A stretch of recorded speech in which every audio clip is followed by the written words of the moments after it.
Hello, so here is my formula of healthy nutrition. Something that I really enjoy doing and being, and I would like to share it with you. And of course, you don't have to relate to all the options I'm gonna offer. I understand that I'm different from anyone else, and anyone else is different from everybody. So just be open-minded to receive maybe new, maybe a known perspective, and see how it resonates with you and what you can apply. But my main focus here is to bring awareness and presence into the process of taking food. First of all, choose simple ingredients, choose simple recipes, something that does not take too much time to process, not something that you have to do with a recipe, because recipe always means that you are following someone's idea of the dish. The best advice here is to go from intuition. This is how someone told me that I'm not vegetarian, I'm intuitarian. And I really like this word. Now I am applying it to myself. So when you wake up in the morning, or whichever meal you are going to prep, go from your inwards. Follow your intuition and maybe feel from your belly, from your gut, what are the ingredients that your body wants right now. And guess what? The mix of your dish can be so, in a way, weird, that is maybe not accepted or not known in society. But it means it is individual, your intimate way to connect with the food. The process of preparing food is very important. Make sure that you are not distracted, that you are not in talking with anybody. You want your mind and all your senses to be present and centered with that which you are holding in your hands, because you are planting intention and your own vibes into your meal. So if somebody is anxious or angry or feeling tired and is cooking, it means that this person is forcing himself. And also the main ingredient of this dish will be his emotions. And if you are talking during the cooking process, it means that you are investing your energy into that conversation instead of preparing your meal. I think we have tendency to be distracted during cooking, which we don't even judge as distraction. In normal human environment, this is how it's done. Everyone is rushing, talking, or even watching something while cooking. And this became so-called norm. But this norm has actually disconnected us fully from the food. Because what is food? It's not something that we put in our mouth and we enjoy it. We are not feeding the mouth. Because if you want to feed your mouth, then you don't have to watch this video.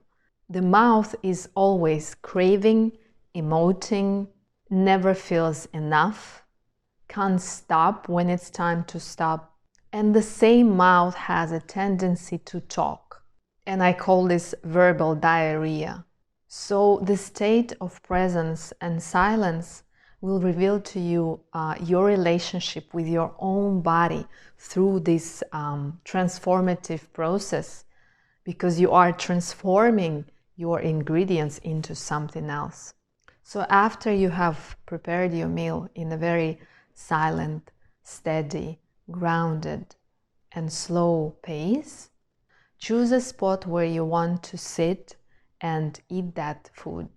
My most favorite is a place where I can gaze at the nature. So in front of my eyes, I have all these green colors and flowers and trees.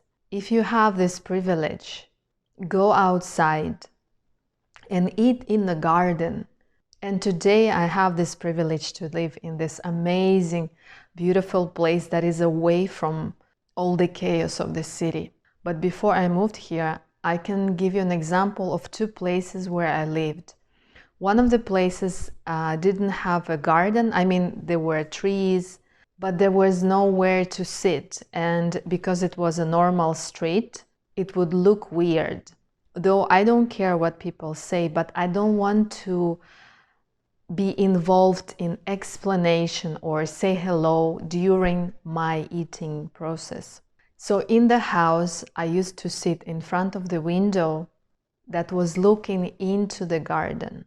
And at the same time, in front of me on the window, I had my favorite plants with which I really communicate, and I love them, and I feel how they communicate back to me. So when I'm eating, I'm looking at these details of their leaves, and my process of eating becomes so peaceful that I really feel that taking food is a very sacred, intimate ritual.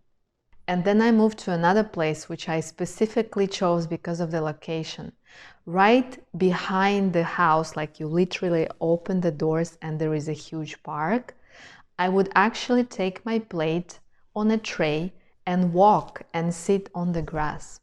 I would eat all my meals there, sitting on the ground, and it felt just amazing. This way you break free from stigma or programmed behavior that there is only one place where you need to eat. It's a table, it's a kitchen or dining room. Because we blindly follow these so-called socially accepted rules, we became so disconnected from our center and paying attention only to what is familiar in the society. And here is another very important thing, how you can really impact your eating is by eating alone, in complete solitude. And here is another stigma that we meet, that we need all together at the same time, together and share a meal. Perhaps I will make another video where I will explain how this evolved historically. But who said that this is right? Again, we are blindly following a rule that was created by someone in ancient times. We don't know why. We don't remember for what. But we continuously, from generation to generation, blindly submit to follow this. And this way is such a manipulative, I would say, influence that if you do not join the family and if you prefer to eat alone, you will be judged that you do not respect this house, the mother who cooked, that you are falling out from the vibe of this family, that you are an outsider. So in a way, it became like a blackmail. But actually, no one thinks about it. But here I am, I want to bring this to your awareness. You have all the rights by the laws of nature and universe to choose what is best for you.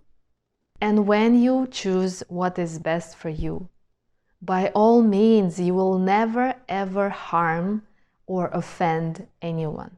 If people who you refuse to eat with are offended, it has nothing to do with you. You are actually standing up for yourself, but in a very compassionate and kind way to your own self. And emotions of these people is their own responsibility. Perhaps it will give them a wake-up call. Perhaps with the time they will follow your example. Who knows what's gonna happen? But you are permitted by your own self to try it out. What is the significance or what is the reason to eat in solitude? There are three ways when people are extremely vulnerable and opened, like an open channel to receive energy for own goodness. First is when we sleep. Second is when we make love. Third is when we eat. There is also fourth when women menstruate, but this video is not only for women. So maybe I'll talk about it in a separate video. But one of them, when we eat, what happens is that our body, every cell, is opening to receive the nutritions, to receive those building blocks. That's how we start salivating. That's how all the enzymes and all this mucus in the stomach is being secreted. All of these physical signals mean that your body is relaxing to open. And if you are so widely open and you are right now in the mode of reception, it is very important. What do you receive? Because you can't filter. So let's say if you are eating in a company of people who are very overexcited or maybe sad, or maybe they are discussing topics like finances, banks, politics, death, some kind of rumors and gossiping, sex, or anything that is very stimulating for the nervous system, then be sure that you're going to eat that, and that will impact the process of digestion. And today, number one trouble with humans' health is digestion, inability to process, bulimia, anorexia. There is so much drama around food. You have two options here. First, and the most perfect, is to eat alone. And also this way, the eating process is not going to take hours and hours. You know, sometimes when people gather around the table, the eating process takes at least 3 hours. And actually, this is a big stress and overload on your system. When you're eating alone, the process is so simple and clear that you might take 5 to 10 minutes and you are done. And then you can engage with everybody else. The second option is when you introduce your way of eating to your family members. And you can experience that maybe together. For example, you can sit together in the same room, but you don't have to sit very close, like chair to chair. You can have that spaciousness around you and learn how can you actually both eat, be present with your food, but also aware there is someone else. And are you allowing yourself to be quiet? Or do you feel guilty that you are quiet and you have to say something because the silence is awkward? Or how do you learn not to respond, but in a very kind way, to let the other know that, hey, right now, let's just eat and enjoy this amazing, delicious food. And then we can talk about anything else. Today we have very extreme ways, whether we engage with everybody and eat on their terms, or we very rudely cut someone else. So none of these options are actually kind. So here you are to learn new ways. And guess what? This is going to change your relationship. Because the true relationship, communication between you and someone else is not happening on verbal level, the level of words. You can experience something else is being exchanged between you beyond the words. At the end of the day, taking food, taking something externally into your body, passing it through, absorbing it and transforming it to become a part of your system is like making love. And here is another tip. Eat slowly. Because who wants to make fast love? I think everybody hates that.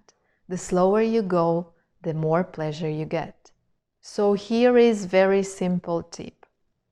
Chew your food until it becomes soup in your mouth, until you enrich all those ingredients and prepare them with those enzymes that are secreted in saliva, and then you pass it to the stomach. And this is how you were designed.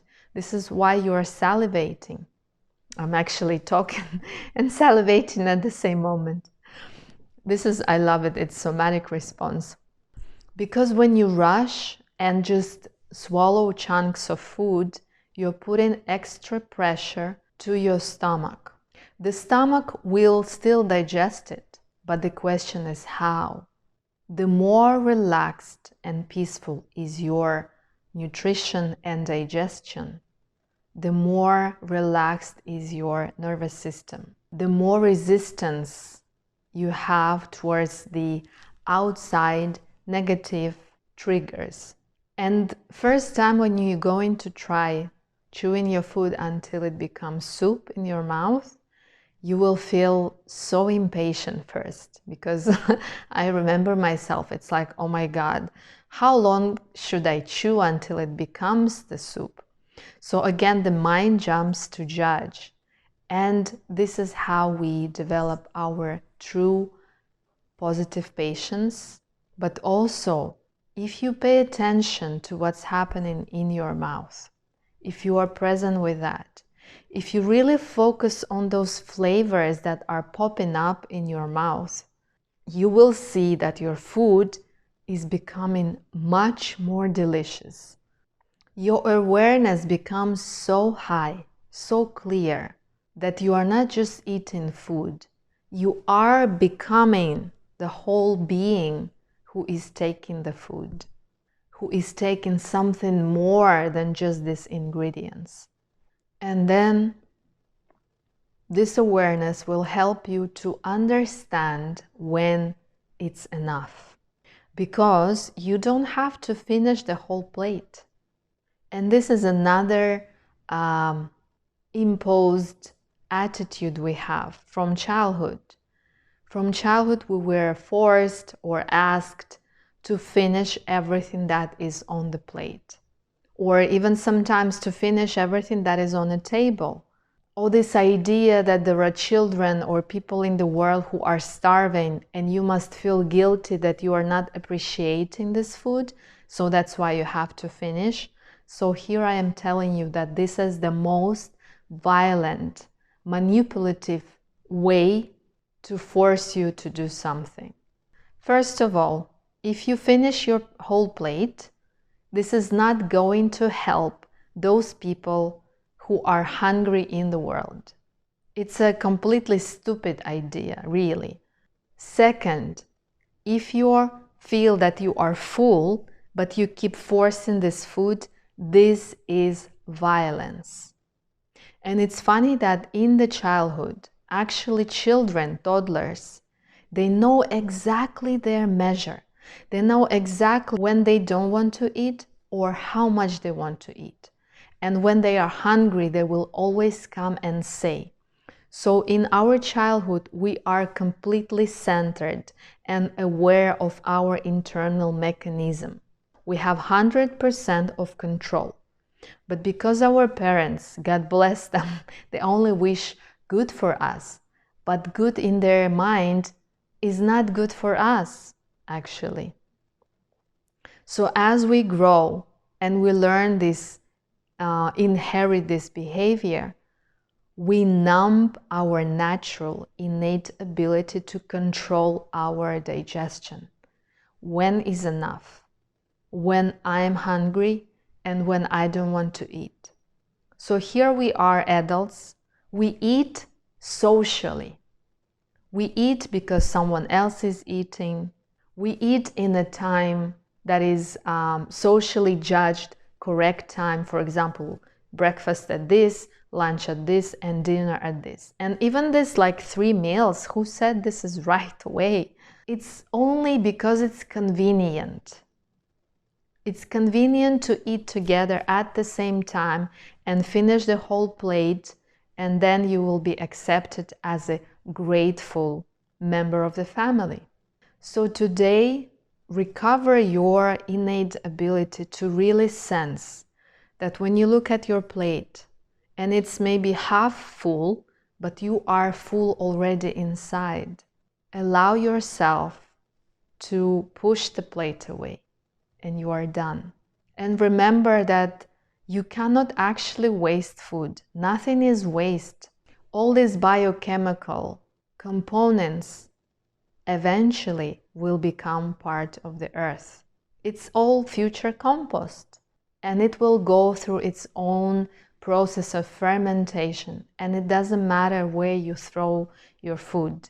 You flush it in the toilet, you throw it in a bin, it will reach the earth. So in this attitude, being grateful for what this food gave you and how it served you, and now still being grateful, you can throw it. And this attitude creates a positive impact on earth. Instead of having millions of people who are forcing themselves to eat, violating themselves, they are creating the impact of violence. And with the time, you will see how you recovered your realization of your dose. What is your dose of food? Is it 3 sandwiches or maybe 1 bite? And it also will develop a simple attitude towards the food, because today we make everything is so complicated. All of these cuisines, recipes, and all of these TV shows, and that you have to become this or that, then you are a good mother or a good wife. All of this pressure can be offloaded, because the most healthy food is the most simple. So here you are, you finished your meal in your intuitively chosen time. You feel that you are full. Don't rush to jump to the next action. Stay there for a little bit, because the mouth stopped eating, but it doesn't mean that your nourishment has finished. So we think, okay, the meal is done, the mouth is empty, and now I can go. But when the mouth finished, now the main process begins. This process is hidden. It's not so obvious. That's why we do not connect with it. Inside of the stomach, the main alchemy process is happening.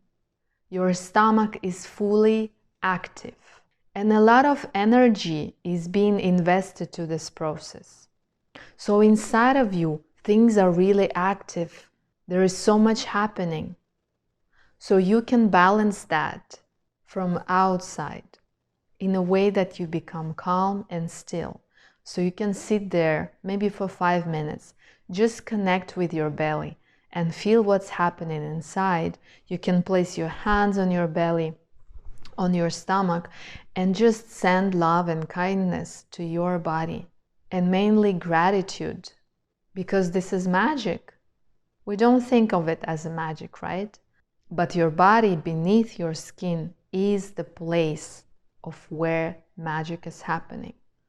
So if you look from the beginning, from the moment you started cooking, completely silent, centered, grounded, not rushing anywhere, and then you go to find your place of peace to eat that meal in silence, step by step, chewing slowly until it becomes soup, with this beautiful scenery in front of your eyes.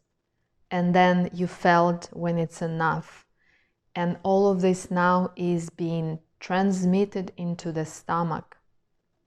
All of that grace and peace, like one flow from the beginning to the end. Can you just imagine what you will become?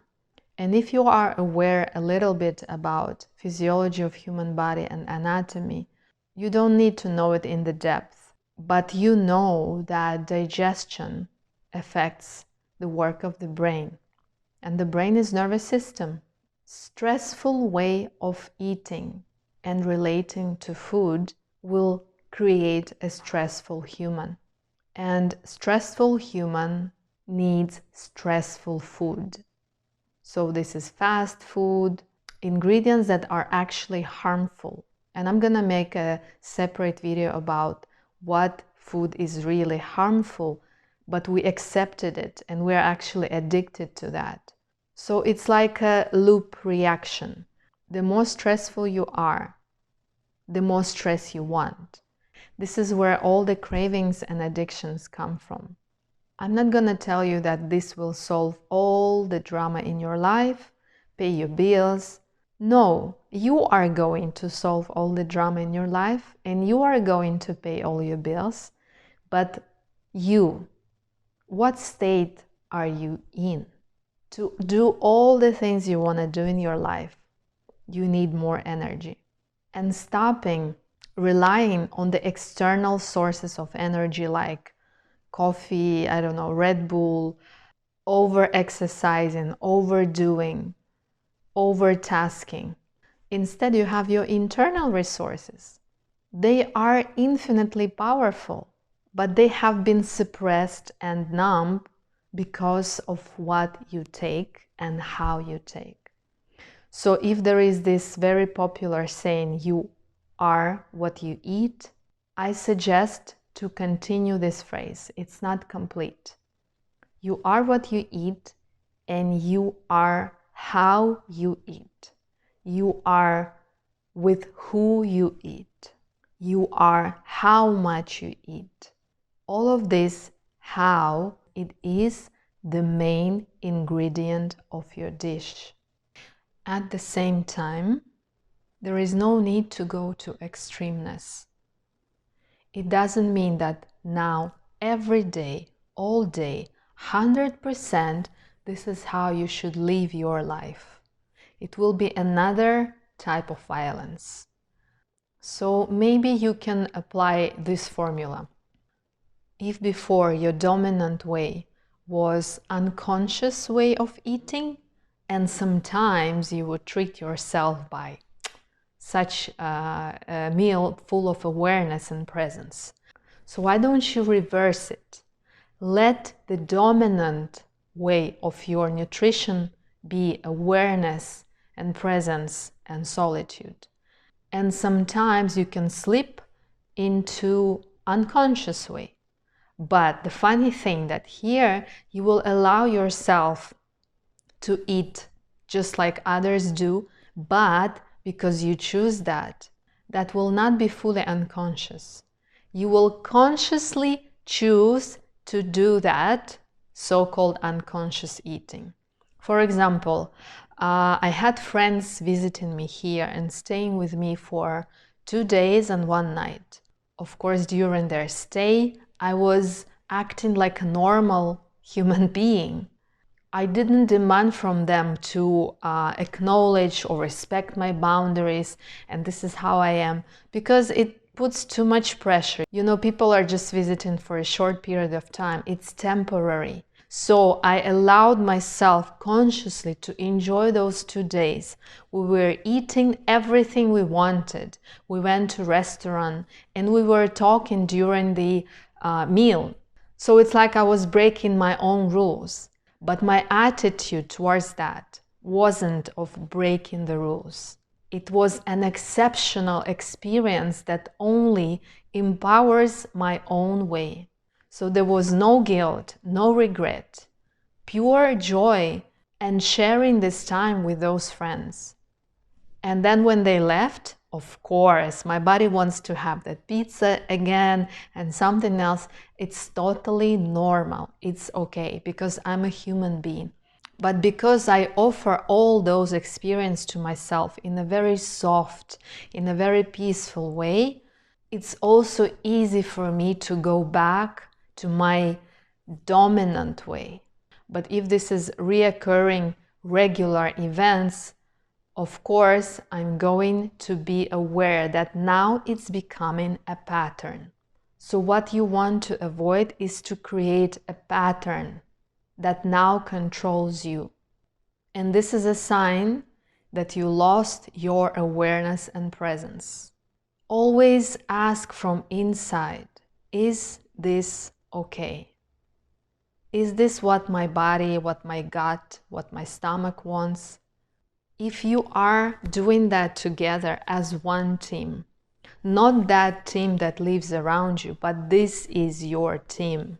If this is a teamwork, then you will never be lost and you will never lose your direction in your self-nourishment.